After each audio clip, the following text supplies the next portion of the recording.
Bagi petugas kesihatan ICU seperti Aisyah, menjadi barisan hadapan dalam perang terhadap COVID-19, ruang untuk mereka berbakti kepada negara.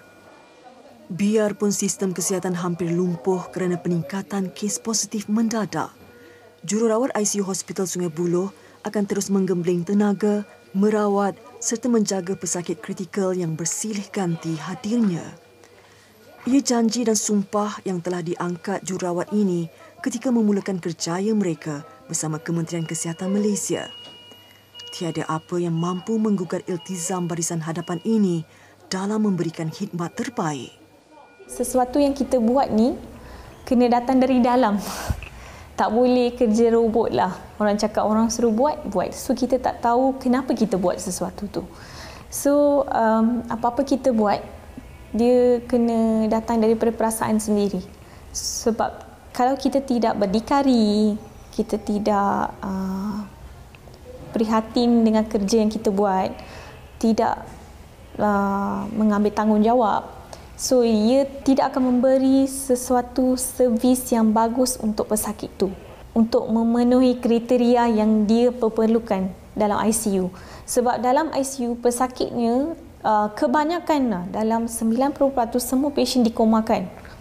So kalau kita tidak bertanggungjawab di situ, pesakit mungkin meninggal. Okay?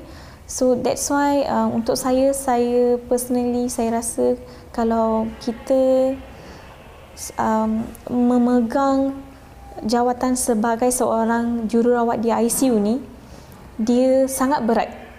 Bukan semua jururawat boleh buat.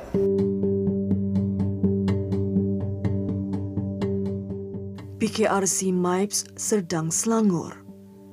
Di kemah MIPS Resuscitation and Isolation Area, Maria, suasana tenang seketika selepas subuh sebelum tengah hari menjelang tiba. Pada kesempatan ini, kru Majalah 3 mendekati seorang pakar perubatan kecemasan yang bertugas di Maria bagi mendengar keluhannya. Dr. Ong Shue Fen kelihatan begitu penat dengan kekurangan rehat. Tetapi seperti petugas kesihatan lain, dia tetap menyarung alat perlindungan diri, pakaian rasminya untuk merawat pesakit di sini. Biasa time Maria sibuk itu ialah selepas tengah hari. Kenapa begitu? Sebab MSA, staging area kita berbuka masa itu. So kita akan ada pesakit yang tak stabil daripada MSA. Selain daripada itu, kita terima juga pesakit-pesakit daripada HO. So pesakit daripada HO yang tidak stabil akan hantar ke Maria. So kebanyakan doktor-doktor start buat round di pagi. So kita akan start pick up pesakit yang tidak stabil atau memerlukan oksigen dalam tengah hari. So biasa Maria start sibuk dalam tengah hari sampai tengah malam. Kadang-kadang boleh perasan juga petugas-petugas kita memang letih, shift yang panjang.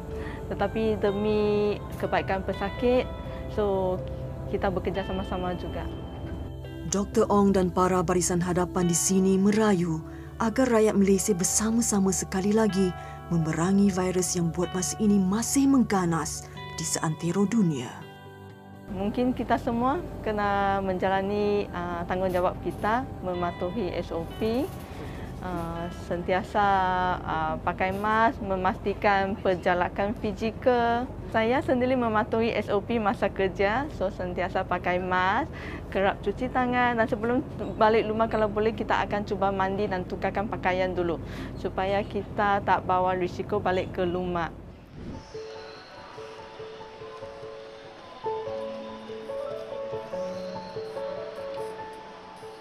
Sejak beroperasi, setakat ini rekod pesakit yang kembali sembuh di pusat kuarantin ini mencecah hampir 80,000 orang. Manakala jumlah katil tersedia adalah hampir 6,000 buah.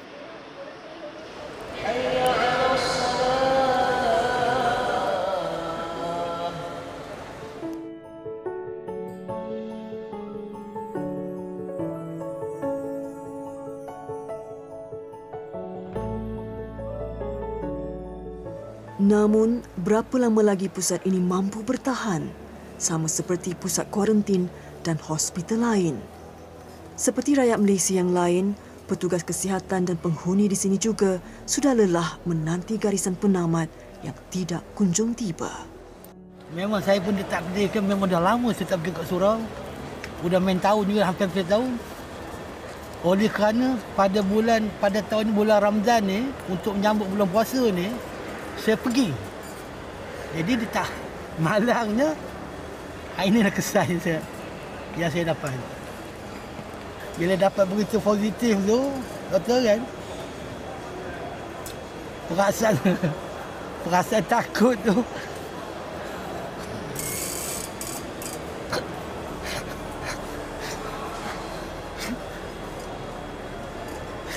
Simbang. Mereka-reka. Betul.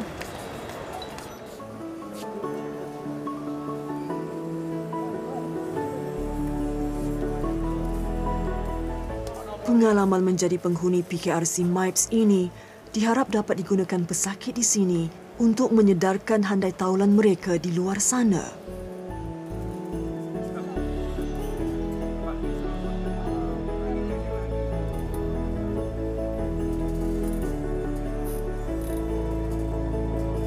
Abang ipar saya, dia positif, orang dalam family 8 orang positif. Mungkin immune system lah yang boleh tahan sikit. Lama-lama saya pun kena juga atas sini. But I'm happy because bila sampai sini terus dia buat scanning, dia check lungs dan sebagainya. Kalau saya duduk kat rumah memang tak dapat lah macam tu. So bagus dia kalau kita dah infect tu, coming here is excellentnya ni choice.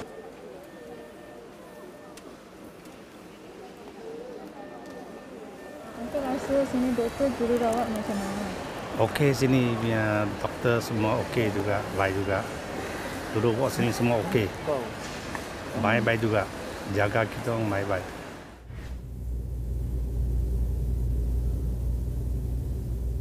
Peningkatan kes positif COVID-19 yang naik mendadak sejak kebelakangan ini sememangnya memberi kebimbangan kepada barisan petugas hadapan. Seperti petugas kesihatan lain, Dr. Eng juga sejak lebih setahun lalu tidak berhenti bekerja bagi membantu inisiatif kerajaan melalui Kementerian Kesihatan Malaysia dalam melawan penularan wabak COVID-19. Walaupun keazaman membantu dan menggunakan kepakarannya tidak pernah luntur, doktor muda ini dan rakan seperjuangannya yang lain juga seorang manusia biasa. Kudrat tulang 4 kerat mereka sudah mengecapi batasannya. Kita semua dah burn out dah. Daripada semua doktor di ICU dah burn out. So burn out ialah satu fenomena di mana kita ada keletihan dari segi fizikal dan mental. Kenapa kita boleh jadi macam ni bila saya tanya sendiri? Di mana ada lonjakan kes yang begitu banyak. Dah kali keempat kita kata ombak kali ni, dah kali keempat dan banyak pesakit yang memerlukan bantuan kita tapi tak dapat pula yang rawatan. Kita rasa memang letih dah. Kita belum menang. Barisan hadapan kita masih terhimpit dengan kes positif yang semakin meningkat naik. Biar begitu, tiada ruang untuk kita mengalah kerana bak kata pepatah, bulat air kerana pembetung, bulat manusia kerana muafakat. Kepada semua kaki tangan frontliner, tak kira semua agensi. Terima kasih dan saya amat berbangga di atas pengorbanan yang telah diberikan oleh semua frontliner kita dalam kita sama-sama membasmi dan juga mengatasi masalah pandemik COVID-19 ni. So, pengorbanan ni tak dilakukan oleh seorang. Saya juga ingin nak mengucapkan berbanyak terima kasih kepada semua suami, isteri, kepada frontliner, anak-anak, ibu bapa yang berada di kampung yang tak putus-putus memberikan semangat kepada mereka untuk terus melaksanakan tugas dengan baik. Dan saya yakin pengorbanan kita ni tidak sia-sia dan insya-Allah akan diberikan ganjaran yang sebaiknya oleh Allah Subhanahu Wa Taala.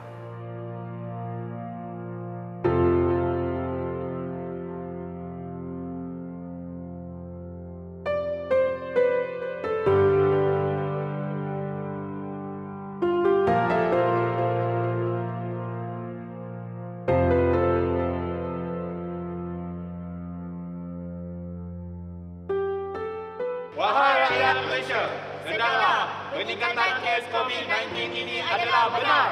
Pastikan anda di luar sana tidak ada keperluan duduk di rumah, patuhi segala SOP. Bangunlah rakyat Malaysia, bersama-sama kami memerangi COVID-19. Kita masih belum menang memutus rantaian COVID-19.